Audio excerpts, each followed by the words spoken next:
Proverbs 14:12 says this: "There is a way which seems right to a man, but its way or its end is the way of death." And so what makes this important or applicable today is that this is what makes a false gospel dangerous. It affirms scripture selectively, right? Picking and choosing which verses apply and which ones don't. It feels spiritually serious. It appeals to things like safety and control and even belonging. It reduces tension with culture and religion. But here's what we know is that it feels responsible, right? Like if you only hear the gospel that many of the churches are sharing today, it actually sounds really good until you hear the other side. And that's why discernment matters, because if the truth were always obvious, Paul wouldn't be giving warnings and they wouldn't be necessary for the church. It seems to be ridiculous to me. And maybe that's why Paul uses the term, "Oh, you foolish Galatians, how quickly you turned."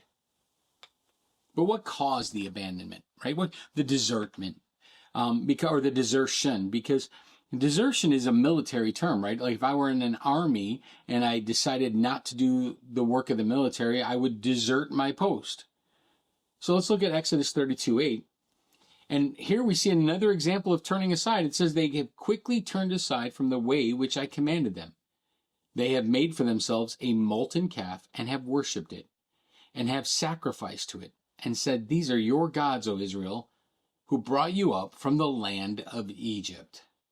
Now, think about what's going on here. Paul is literally taking us back in his mind through his words, this desertion process. We can now go back to the days of Moses.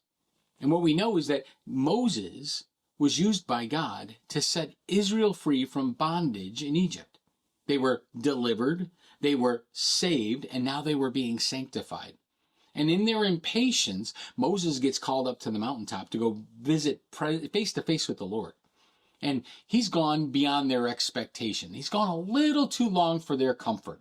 So what do? Well, they revert back to the way that they had worshipped previously. I don't think they were trying to worship false idols.